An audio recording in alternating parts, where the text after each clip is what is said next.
Everyone wave to Kai-Fu Lee. Thank you very much for your heroic efforts to join us in at least digital form. And we are absolutely delighted to have you. Thank you. It's great to be here. Kai-Fu Lee, as many of you know, has had a storied career. He is one of the world's most accomplished and respected AI experts. He is the former head of Google in China. He's been very active in venture capital, now runs his own venture capital firm, Sinovation Ventures, that's based out of Beijing. And you're joining us from Beijing today, correct? Yes, that's right. And Kai-Fu, you're also known very recently for your excellent book, which I find everywhere I go these days to talk to people about Chinese technology. It's a book that has gotten a tremendous amount of discussion and has really stirred up a lot of debate. And it's one that I have really enjoyed reading and thinking about. There are a lot of great ideas about many different topics. I always hate it when people ask authors, can you sum up the main idea of your book in a single sentence? But I'm going to be shameless and ask you to maybe do the same thing. Tell us, for people who maybe have not yet had a chance to see your wonderful book, to read it, what's the big idea that you're hoping people will take away from it? The fact that AI is the most powerful and amazing technology revolution that will change the future of humanity. It will have US and China as dual engines propelling it forward, bringing unbelievable amount of value and wealth, but also bring up a number of challenges we must deal with. For example, the job displacement and the skill set dislocation that will result when AI can do all routine work, white collar and blue collar. Right, so a couple of different ideas that are packed into that answer, both I think very profound. One is this idea of the US and China being the global drivers of technology and particularly AI. And I guess I didn't mention the title of your book, which reflects that: AI Superpowers, China, Silicon Valley, and the New World Order. So I'm interested and intrigued by that phrase, the New World Order. Can you talk a little bit about that and why you think that the US and China are the two engines of this trend? Sure. I think from a technology standpoint, the New World Order refers to the fact that US has been the single center of innovation in the past. And in the age of AI, there will be two dual centers of innovation. And that brings about a change. That's something that is an opportunity. The AI revolution faster, but also the countries have to understand, and the companies have to understand, there's a new kid on the block, and a very powerful one. Right. And also, I think by the New World Order, I mean, just as Industrial Revolution displaced a lot of agricultural jobs with manufacturing jobs, we're also going to see the routine jobs becoming the next jobs displaced. So the New World Order would have to deal with creating new jobs and having perhaps even a new social contract that can make sure that people are productively and happily contributing to the society and the whole world. Yeah. So this notion of the new kid on the block is a fascinating one, and I think that you really deserve a lot of credit for putting this idea at the forefront of public debate, not only in China, but especially beyond China. I think if you had asked average Americans, who are kind of regular informed readers of newspapers and consumers of media, where they thought was kind of the one or two areas where American leadership was safe, that they might have all said, well, we may cede a little bit on manufacturing and factory jobs, but at least we can count on the fact that our cutting-edge AI technology is not really under any threat. We are streets ahead of any potential challenger, including China. Your book has almost single-handedly helped challenge that notion and to get people to think that, in fact, there might be reasons why China is not only drawing even to the United States as a competitor in AI, but there are, and we mentioned this in a couple of our discussions earlier today, there are structural reasons why actually China has a competitive advantage in the new era of what's happening in artificial intelligence. Can you elaborate that on that a little bit and articulate for us why that would be the case? Sure. I think the normal response isn't wrong. It's just seeing the whole picture. Yeah. It is absolutely the case that the American basic research is well ahead of the whole world.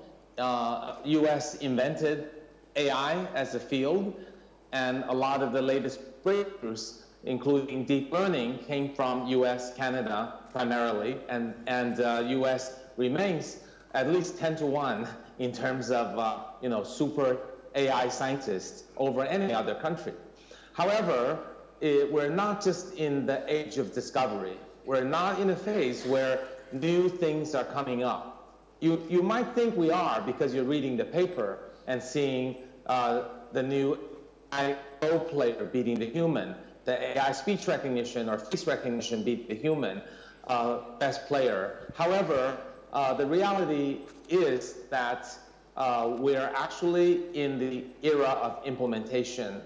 And what I mean by that is the technologies that are being, the headlines you're reading are merely implementing the same technologies in different fields. So we're in a global race to see who can implement faster and better, not who can invent better.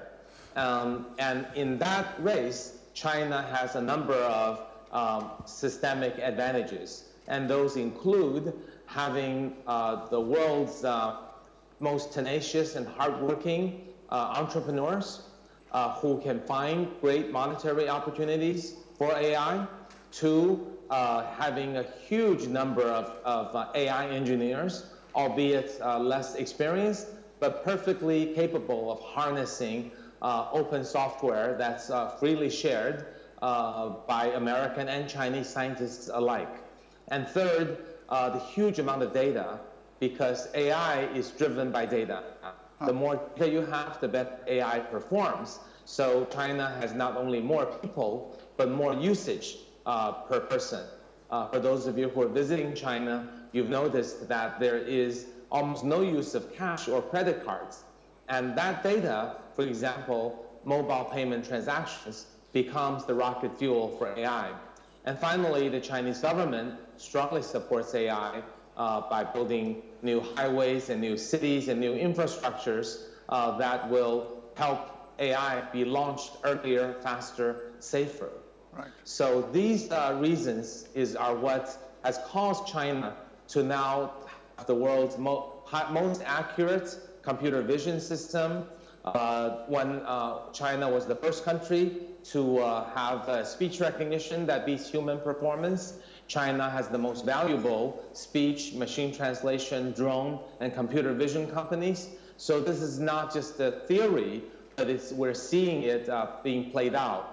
There are about 15 Chinese AI unicorns, and we're proud investors in 5 of them. So I think there's a lot of empirical data as well as strong systemic reasons that gives China a reason to have an edge over the era of implementation.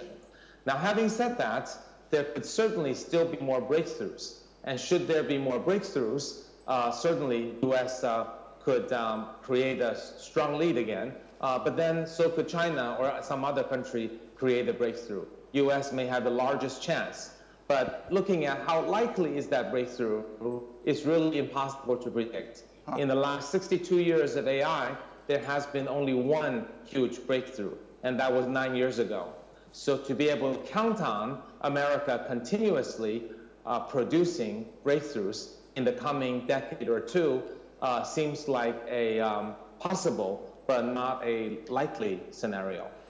So there's a whole cluster of really compelling and I think quite profound ideas there. I mean, this idea of a shift from the age of discovery to the age of implementation, and then especially the notion that China has oceans of data compared to the sort of pond of the United States. And I think that's a point that sometimes for non-Chinese visitors to China, it's difficult for them to get their head around why that asymmetry exists, that it's not just that China has 800 million smartphone users that are generating that data. It's that all those, compared to a 350 million US population, it's 3 times the size. It's that all those smartphone users are on their phone generating way more data per capita every single day than American counterparts would be.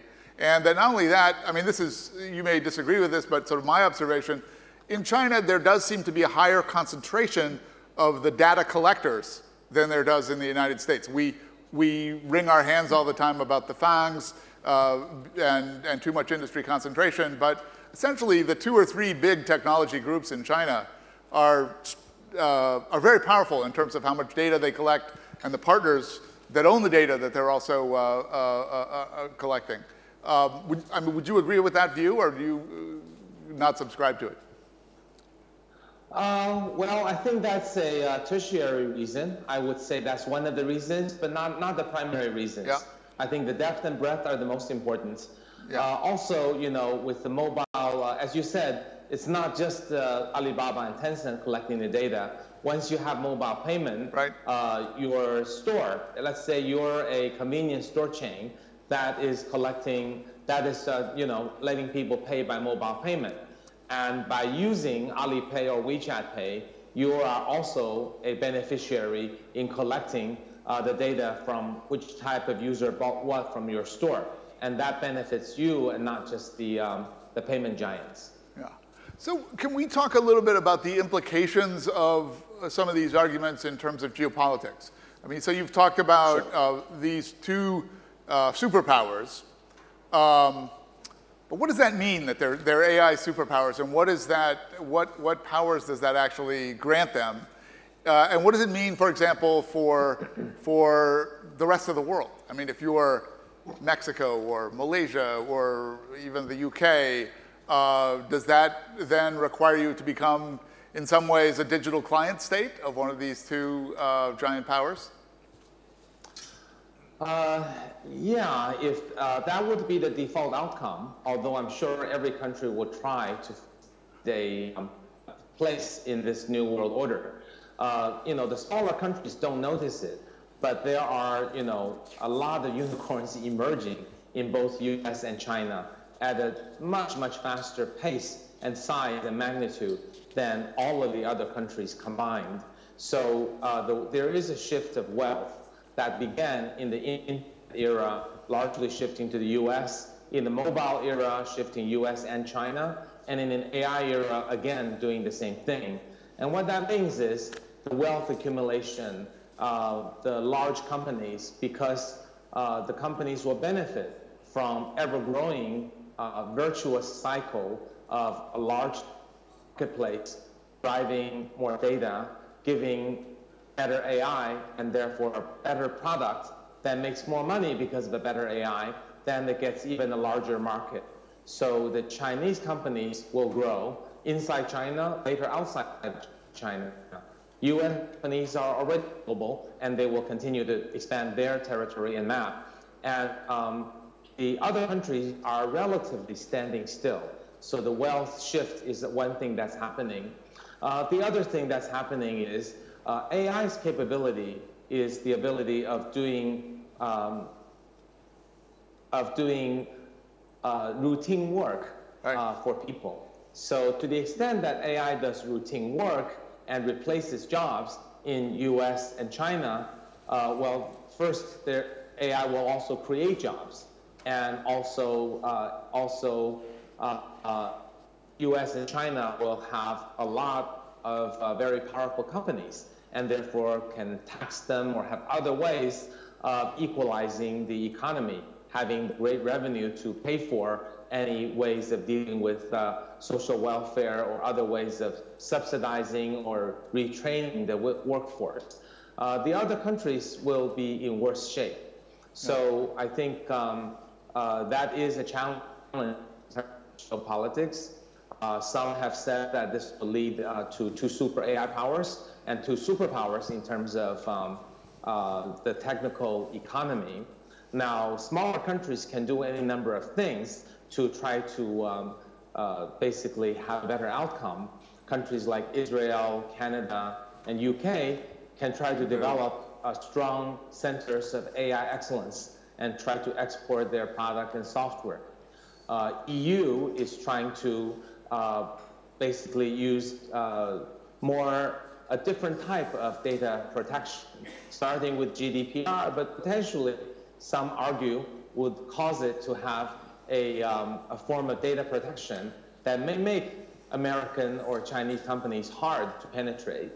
And then I think the worst challenge would be facing those that don't have this technical prowess or pre-existing wealth, but having a large number of people who might be displaced.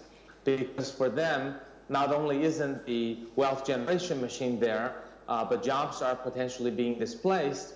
And also previously, some had hoped to follow China's footsteps of using lower cost labor to do manufacturing, or India's footsteps to use English language centered IT and call center outsourcing to get out of poverty. But the fact is that these routine jobs are both routine and can be outsourced, and therefore can also be done by AI.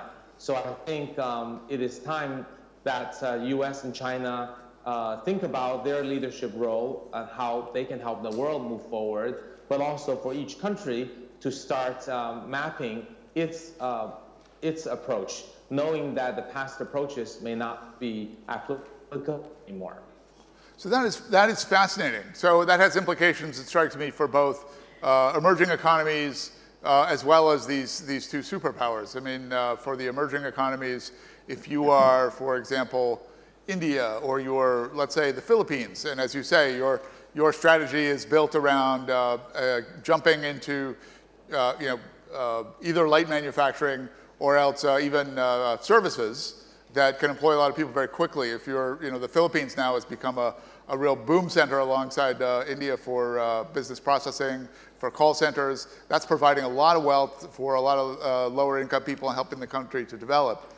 You're suggesting that that path is perhaps not as viable anymore as these superpowers get further and further in front, which is amazing.